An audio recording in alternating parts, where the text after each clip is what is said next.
Assalamualaikum warahmatullahi wabarakatuh dan halo semuanya. Perkenalkan nama saya Mutia Syarah Safei Idris dengan NIM F1112408.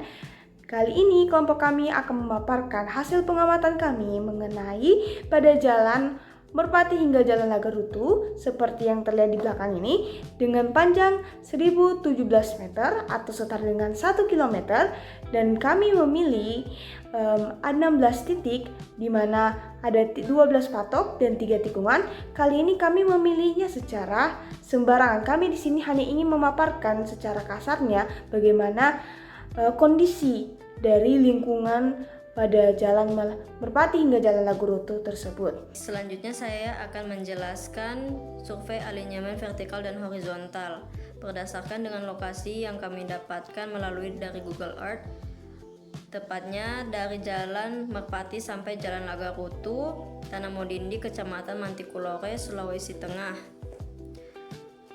Ini adalah elevasi yang kami dapatkan melalui Google Earth.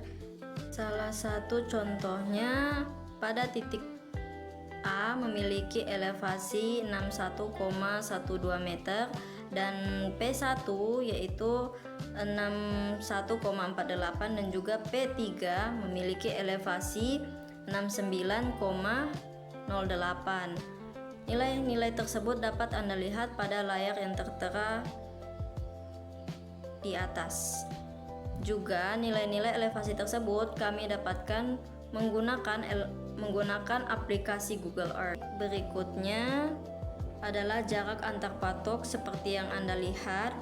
Jarak antar patok A sampai P1 itu hasilnya 175,77 meter dan jarak patok 1 sampai patok 2 yaitu 156,87. Selanjutnya dapat Anda lihat angka-angka jarak antar patok yang tertera pada gambar di layar. Selanjutnya menghitung kelandaian. Pada layar yang tertera kami memberikan salah satu contoh perhitungan antara kelandaian antar patok A sampai P1. Untuk mendapatkan kelandaian, rumusnya yaitu elevasi P1 dikurang elevasi A, kemudian dibagi jarak antar A sampai P1, yang menghasilkan nilai 61,48 dikurang dengan 61,12 dibagi dengan 175,77, yang hasilnya kemudian dikalikan 100 agar mendapatkan nilai persen, yang hasilnya 0,298. Teman-teman juga bisa melihat nilai-nilai kelandaian yang dihasilkan dari antar patok pada tabel yang tertera di layar. Halo semuanya, perkenalkan nama saya Niketut Ayu Aryasi dengan NIM F1112425. Nah, di sini saya mempunyai tugas yaitu menjelaskan tentang alinyemen horizontal dan vertikal serta tikungan, tanjakan, dan turunan. Nah, selanjutnya saya akan menjelaskan tentang alinyemen horizontal dan vertikal khususnya terkait tikungan, tanjakan, dan turunan. Nah, pertama-tama kita harus tahu nih teman-teman, apa itu alinyemen horizontal?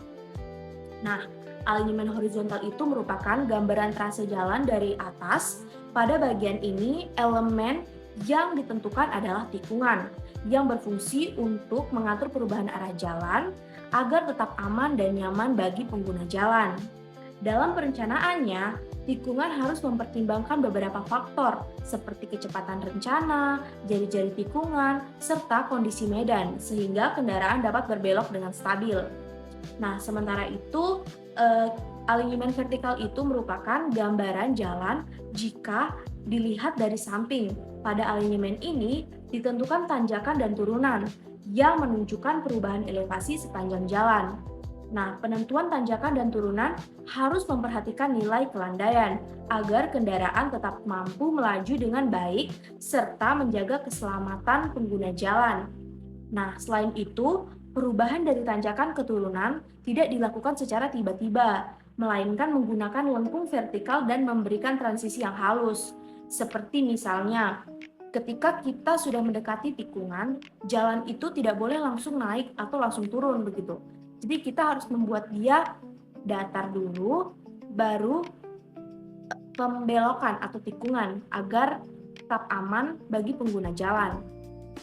Nah, dengan perencanaan alignment horizontal dan vertikal yang baik, khususnya pada tikungan, tanjakan, dan turunan, jalan yang dihasilkan akan lebih aman, nyaman, dan efisien untuk digunakan. Nah, selanjutnya setelah kita mengetahui nama patoknya, jaraknya, elevasi tanah aslinya, dan kelandaiannya, nah barulah kita bisa membuat profil memanjangnya. Nah, profil memanjang itu apa sih, teman-teman? Nah, profil memanjang adalah gambaran penampang jalan yang dilihat dari samping sepanjang trase jalan yang menunjukkan perubahan elevasi atau ketinggian dari titik satu ke titik lainnya. Nah, pada profil memanjang dapat dilihat bagian tanjakan dan turunannya, serta hubungan antar elevasi sepanjang jalan. Profil memanjang ini digunakan untuk merencanakan alignment vertikal agar perubahan ketinggian jalan tetap aman dan nyaman bagi pengguna jalan. Nah, selanjutnya saya akan menjelaskan tentang profil memanjang yang telah kita peroleh dari data yang telah ditentukan, yaitu menggunakan data jalan merpati. Nah, pada patok A ke P1 itu jalannya cukup datar, elevasinya tidak terlalu tinggi. Nah, selanjutnya masuk pada P1 P2 itu mulai meningkat namun tidak terlalu menanjak. Nah, selanjutnya pada P2 P3, nah di sini elevasi tanahnya mulai meningkat, dan P3 ke T1 itu dia meningkat tapi tidak terlalu menanjak. Nah, pada T1 P4 itu dia meningkat tapi sama, tidak terlalu tanjak.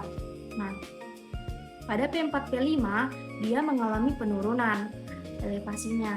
Nah, pada P5 P6 juga mengalami penurunan. Nah, selanjutnya pun begitu, dia akan menurun terus. Itu data yang kita peroleh atau profil memanjang yang kita peroleh dari data yang telah kita tentukan. Nah, kita dapat menyimpulkan bahwa jalan merpati ini dia elevasinya pertama mendatar lurus, baru menanjak, setelah menanjak dia menurun perlahan. Begitu dari elevasi tanah asli yang kita tentukan.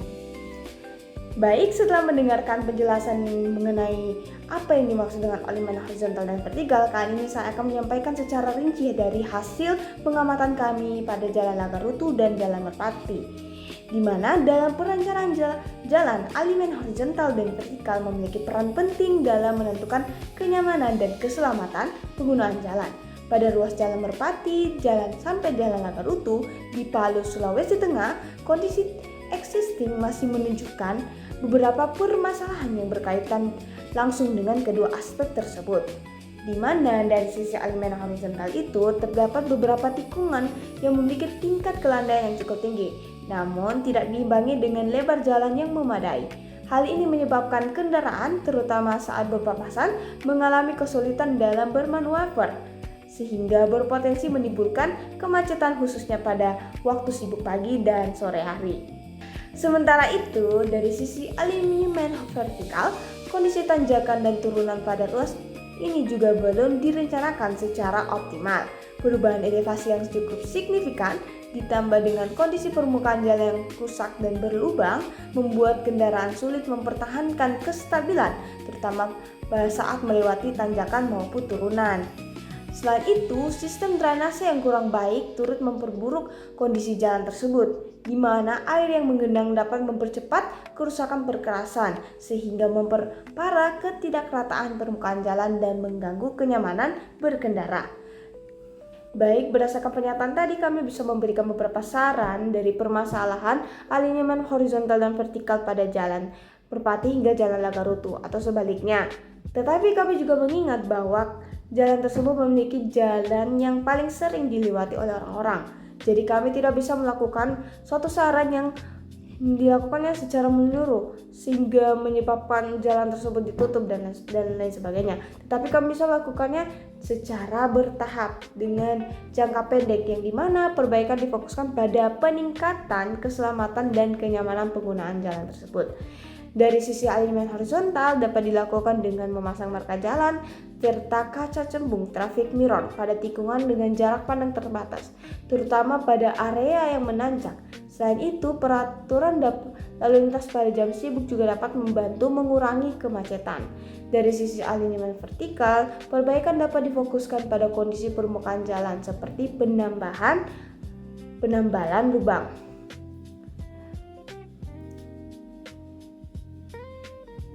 Peningkatan sistem drainase juga sangat penting untuk mencegah genangan air yang dapat mempercepat kerusakan jalan, terutama pada area dengan perubahan elevasi.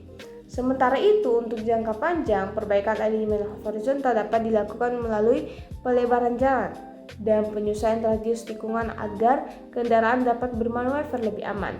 Sedangkan pada alignment vertikal dapat dilakukan pengaturan kembali ke landaian tanjakan dan turunan agar sesuai dengan standar perencanaan.